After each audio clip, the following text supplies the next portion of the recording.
Welcome to Dick Morris Democracy. I'm Dick Morris, and this used to be a democracy. Ronald Reagan thought he killed it. Bill Clinton wouldn't go for it. Trump assumed it was long dead and buried, but now it is back, the inheritance tax. But it isn't called that anymore. You see, the politicians learned their lesson.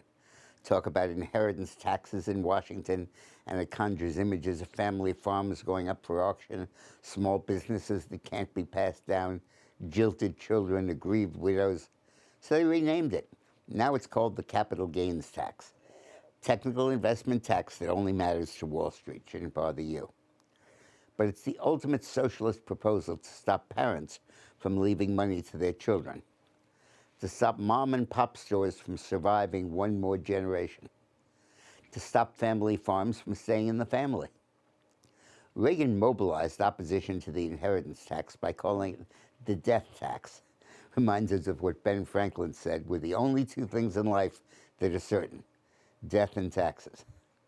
But now Biden and the Democrats want to pass the ultimate inheritance tax, a tax on steroids. They want to double the tax rate, but that's not the most important thing. The key point is that it doesn't tax capital gains so much as it taxes death. The basic principle of the capital gains tax is that you only pay it when you have a capital gain. You can own your farm for generations and pay no special tax, just your regular property tax. As the land goes up in value, your tax bill stays the same. When you sell your land or your company or your business or your farm, then you have to pay taxes on the profit. Makes sense. You only pay when you make the money. You cut the government in on your profit, your gain. But Joe Biden and the Democrats won't wait that long. Their new bill will make you pay the tax the moment you die. As your body is hauled out the front door, the tax man comes in the back with his calculator.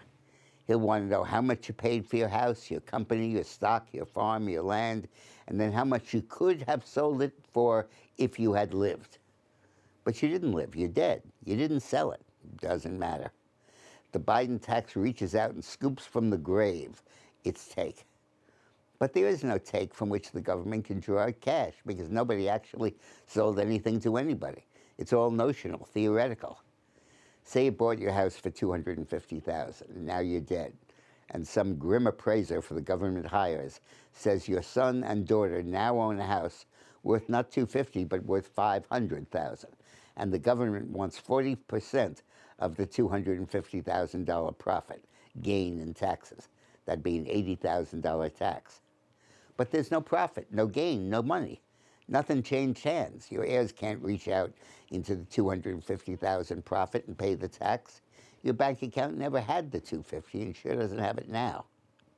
But if your kids don't fork over the $250,000 that Biden says they owe, they'll lose their house, their home, their land, their store, their shirts. So it's not really a plan for the government to collect money at all, like most taxes are. It's an accounting gimmick to take away your home. And this is Mr. Joe Biden, the Democrat, the compassionate president, who's just a regular Joe who feels your pain. Hey, Joe, my mom and dad just died. I lost them. And now you want my house too, right? You kidding me? Right now? If the house lost value, does the government pay me money? No way. It doesn't work like that. It's a capital gains tax. Capital loss? That's your problem. You're on your own, buddy. And who's to say how much the house is worth? If the owner was still alive, it'd be clear. You take what you got paid by selling it and subtract what you paid when you bought it. But if you never sold it, you're just guessing. Lawsuits, lawyers' fees, kickbacks, corruption, a real mess. And how about that gift that keeps on giving, inflation? What is the $250,000 you paid for the house worth today? Much of the profit isn't a capital gain at all, but just keeping pace with inflation.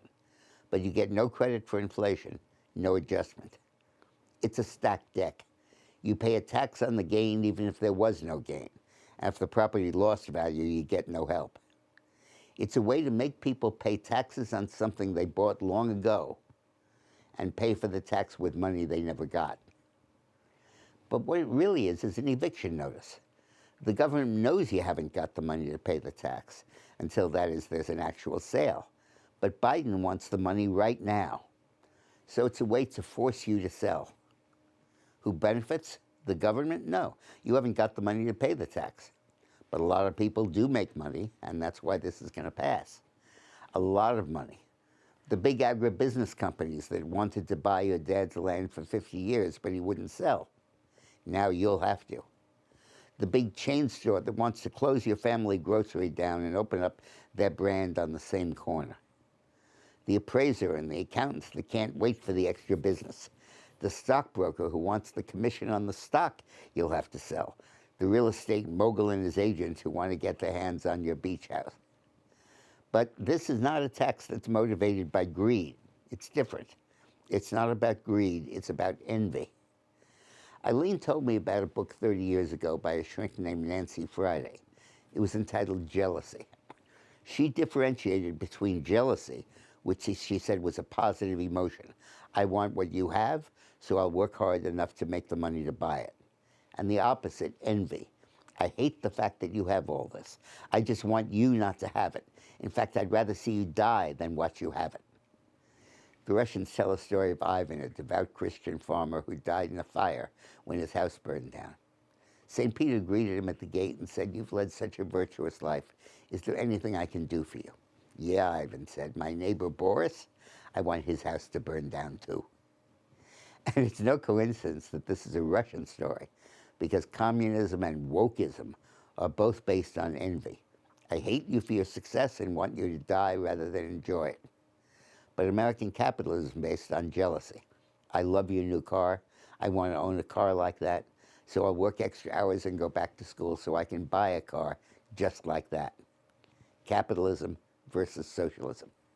Hey, I'm Rob Finnerty. Thanks for watching. If you enjoyed this video, please join the conversation in the comments below. Don't forget to subscribe, too. Hit the bell icon to be alerted to breaking news. And remember, there's a whole lot more on Newsmax TV, America's fastest growing cable news network. Newsmax TV, we're real news for real people.